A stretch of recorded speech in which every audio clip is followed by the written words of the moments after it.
Good to be here. Good to see some familiar faces. First of all, I just want to start by saying anytime you're asked to return to a place that you helped build.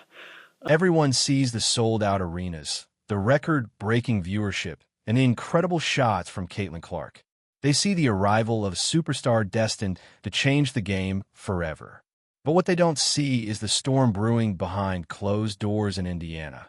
A conflict so intense it threatens to derail the entire project before it even truly begins. This isn't about a rookie struggling to adjust. It's about a power struggle between a generational talent and the very people who control her destiny, culminating in a shocking ultimatum that was never supposed to see the light of day. The entire WNBA is watching the Indiana Fever. But the real story, the one that could define Caitlin Clark's entire career, is happening in secret. It all started with a player nobody was paying attention to, a silent weapon sitting on the bench. You see, on the court, the Indiana Fever strategy seems simple. Give the ball to Caitlin Clark and let her cook. She's the engine, the star, the one who brings in the crowds and the sponsorships. But as teams have adapted, they've thrown everything at her.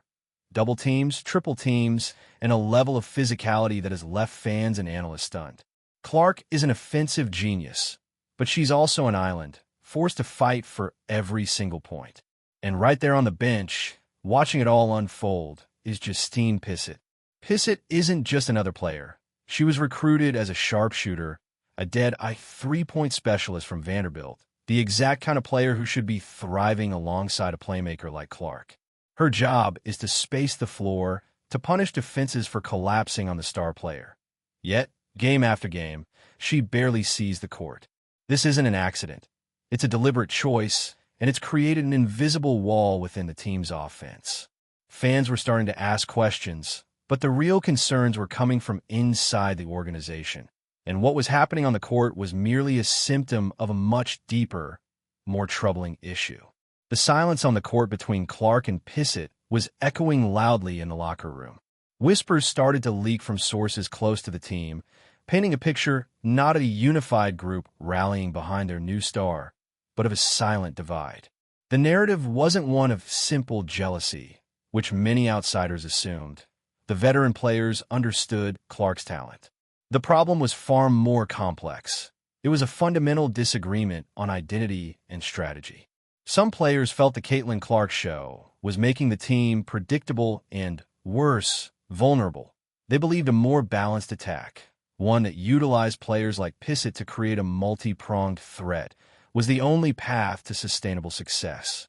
On the other side, there was a belief that you ride your superstar, that you give your best player the freedom to win the game on her own terms. Clark herself, conditioned to be the primary option her entire career, was reportedly struggling to trust teammates who hadn't yet proven themselves under the bright lights of the WNBA. This wasn't a malicious act. It was the instinct of a competitor who felt the weight of the franchise on her shoulders. But this strategic schism was creating a palpable tension. Practices became intense. Film sessions were reportedly filled with unspoken disagreements, and the team was slowly fracturing into two camps. This growing rift was creating an impossible situation for the one person caught directly in the crossfire, head coach Christy Sides. And what happened next would put her in a position no coach ever wants to be in. Christy Sides was walking a tightrope, and the winds were picking up. On one side, a coach's instinct is often to empower their best player, to build the system around their strengths. Ignoring Clark's instincts or forcing her into a system she didn't believe in could risk alienating her, a catastrophic outcome for the franchise. But on the other side was the front office, led by a president with a very different vision. Alyssa Tucker and her team weren't just thinking about the next game. They were building a long-term plan, a blueprint for a dynasty. Every substitution, every minute allocation, every play call from Sides was being scrutinized from above. She was getting pressure from the front office to incorporate other pieces, to develop the supporting cast, and to prove the Fever were more than just a one-woman show. Sides was caught in a brutal tug-of-war. If she sided with Clark, she risked being seen as insubordinate by the people who signed her paychecks. If she sided with the front office, she risked losing the trust of her most important player. This dilemma was playing out in real time during games, with confusing rotations and a disjointed offense that left everyone wondering what the real game plan was. But the front office wasn't just making suggestions. They were operating from a secret blueprint, a master plan that the public, and perhaps even Clark herself, didn't fully understand. Fever president Alyssa Tucker didn't get to her position by being short-sighted. She's a strategist, a chess player in a league that is rapidly evolving. From her perspective, the situation wasn't about appeasing a bench player or questioning Caitlin Clark's talent. It was about asset protection and long-term dominance. Tucker saw the brutal, relentless physicality Clark was facing every single night. She saw the hits, the bruises, the exhaustion. She knew that no player, no matter how talented, could withstand that kind of punishment for an entire season, let alone an entire career. Her number one priority was protecting the franchise's multi-million-dollar investment. And the key to that protection, in her eyes, was Justine Pissott. Tucker's grand plan was simple, but ruthless in its logic. By forcing Pissott onto the floor, she would fundamentally change the geometry of the court. Pissott's reputation as a shooter would, in theory, force defenses to stay honest. They couldn't afford to leave her open to double-team Clark. This would create space for Clark to operate, reduce the number of defenders swarming her, and ultimately preserve her health and extend her career. Pissott wasn't just a player.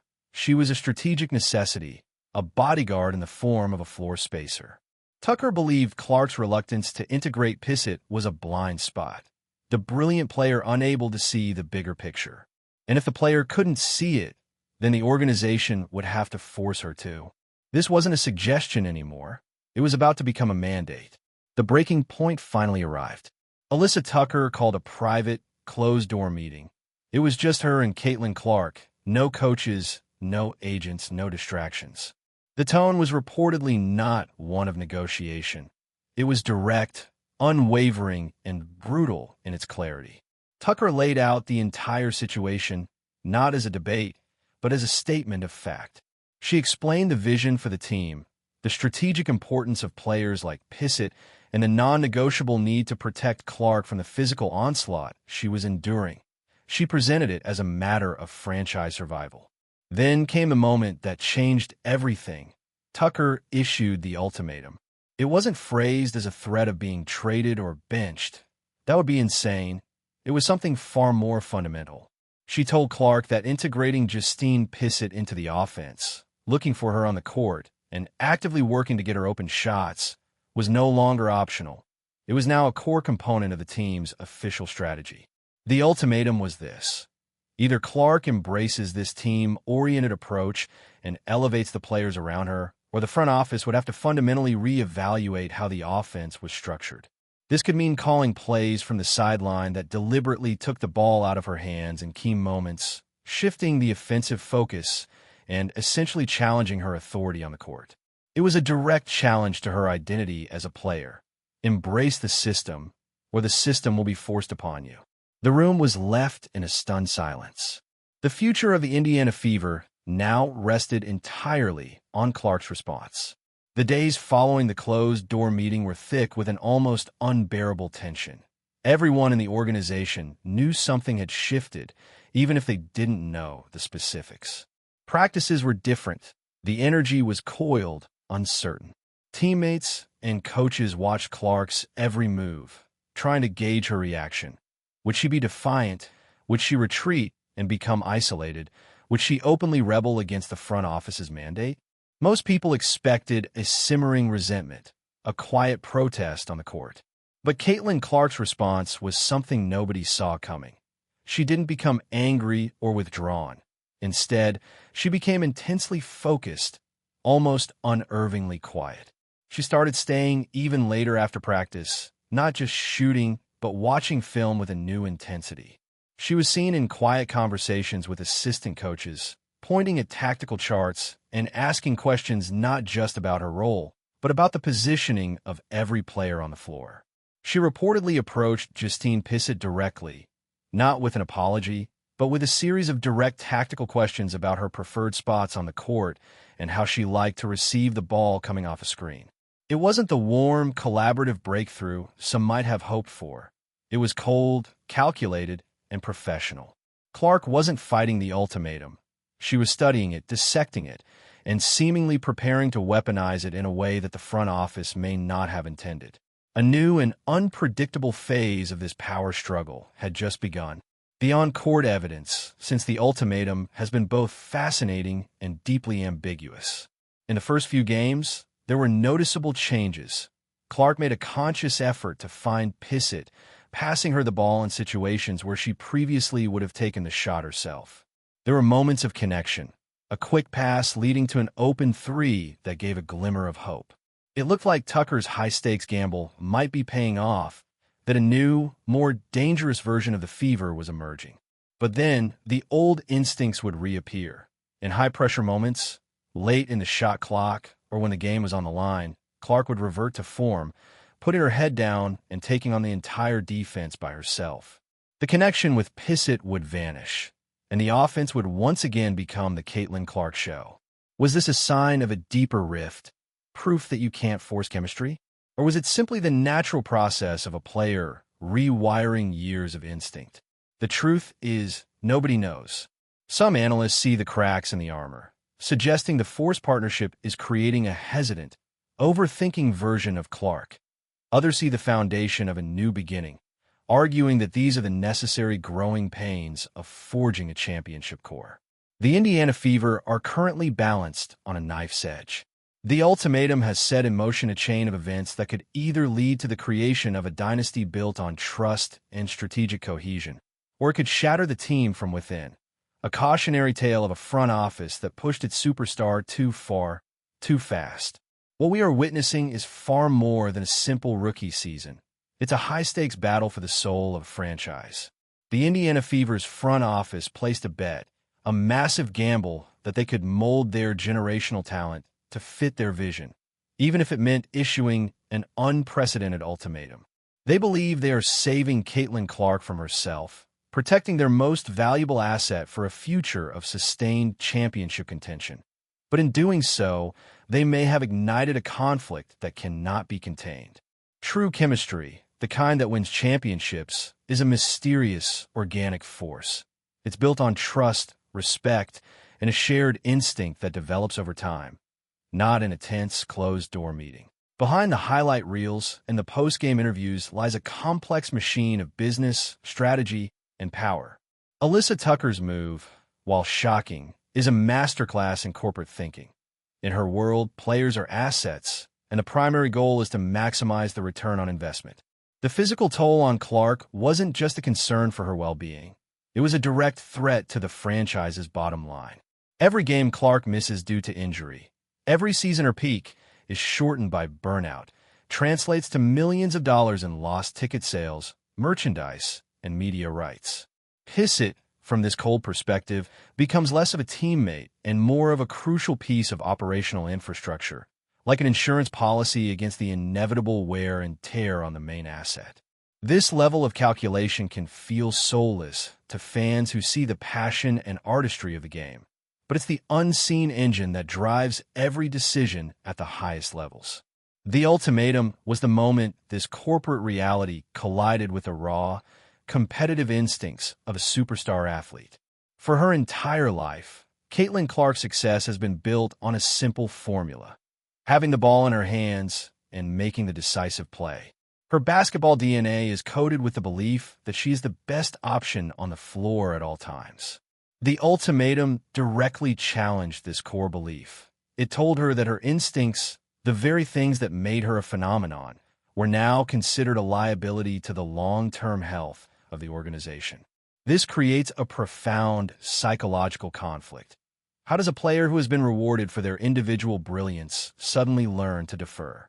How do you trust a system that was imposed upon you by force, rather than built through mutual collaboration?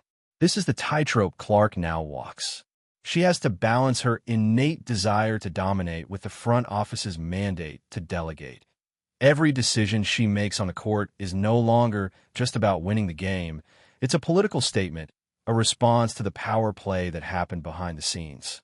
The way she is handling it with cold, Analytical precision is perhaps the most telling part of the story. She isn't throwing a tantrum or demanding a trade. She's adapting, learning the new rules of the game she's been forced into. It suggests a level of maturity and basketball intelligence that goes far beyond her shooting range. She understands that this is a chess match, and her best move isn't to knock over the board, but to learn how to checkmate her opponent within the new constraints. This silent war of wills is the real drama of the Indiana Fever season. The wins and losses are just the surface-level results of this much deeper struggle. If Clark and the front office can find a way to align their visions, the result could be a team that is not only entertaining, but virtually unstoppable, a perfect blend of individual brilliance and strategic depth. But if this forced marriage fails, the fallout could be spectacular. It could create a permanently fractured locker room, undermine the authority of the coaching staff, and ultimately lead to Clark seeking an exit the moment her contract allows. The stakes are incredibly high, not just for the Fever, but for the WNBA as a whole, which has hitched its wagon to Clark's rising star. The world is watching to see if the league's most important player is in a place that will nurture her talent, or one that will try to cage it. This ultimatum, delivered in the quiet of an office, has set the stage for a public spectacle that will define careers and legacies. And as we watch Clark on the court, we're no longer just watching a basketball game. We're watching the real-time resolution of a high-stakes corporate drama. Every pass to Pissott, every shot Clark takes herself, is another chapter. Caitlin Clark aig bohat mashhur our talented American basketball player hai jo apni zabardas shutin. Akurate passing our confident gameplay kiwajaf sepor dunia main pehchan jati hai. Uska Janam January 22nd, 2002 KO Des Moines, Iowa, United States main Hua or Bakpan se high use basketball ka bohat shaktha. Koti umar se usne apni skills par bohat mehnat ki aur isi dedication ne uzai aik extraordinary player banadia. School-level par Hyus and Apni Talent Ka Sabut Dia, or Dowling Catholic High School. Main basketball, Kelt Hugh Bohat Namkamaya. High school Kadoran High Log Usky Shooting, or Passing Ku Fanban Gathe. Is Kubatus University of Iowa, joined Ki, Jahan, Essie, Usky basketball career, Inni, or Bizayada Yunbari. University of Iowa, main Usan college basketball, Ki Denaya Hiladi, or Apni Zabardas Performance Essie, Isab KO Impress Kia. Wo surf Ike score Nahi Baki, Ike complete playmaker BT. Usky passing Bohat accurate or intelligent Hodi T jab, Ku Usky long range, shooting Usky Sab Essie Badi Pachambani. Wo Bohat, Dor Essie 3-point shots Karn, May Mahir T, or Fans Usky shooting deck, Kar. Bohat enjoy Cardithe. Us and Apni team KO Kai important matches main Jeet Delay or Vincent main Bohat Essie records toad.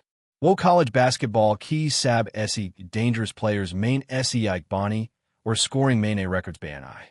Usky Waja Essie women's college basketball Key popularity Bohat Bargai or Logcause Tor Par Usky game Dekni Athe. Usky performance any millions fans KO impress Kia or women's basketball, KO Nei Pechamili. Caitlin Clark nesebit Kia K Uimineglitz bidunia ko inspire kar sakti hain. Uski leadership bibohat strong mind jati hai aur wohkor par bohat samajdar se decisions leti hai. Pressure maybe will bohat com ruhdi high or yahi quality use like special player banati high. 2024 main use WNBA draft main first overall pick select Kia Gaia or Indiana Fever Ini Use Apni team, main Shamo Kia. Yeah, Usky professional career, Ka, Bohat bottom moment. WNBA main 8 Hyus and Sab KO impress Cardia, or rookie season, main Bohat strong performance D. Usky game Ini professional level Parby Sabka Diljit Leah, or Wo Jaldi High WNBA key Sab SE popular players main Shamil Hogai. AAJ Wo Indiana Fever Key. Starguard High. Uska jersey number 22 high, or Wo guard position par, Keldy High. Usky height 6 feet height, Joe Usky game KO, or Strong Banati High. Usky speed, Coward Vision Aur Basketel Iki Bohat, La Joab High Auri Sili Usky Bohat, Tarif Hoti High. Kailin Clark sup atlet nahi banki ek inspiration bihai. Bo had si young girls you say, apna role model samajdi hain. Usun menat, ditskin o confident ki misan di hai o a women's basketball ki ek ikonik personali banchu ki hai.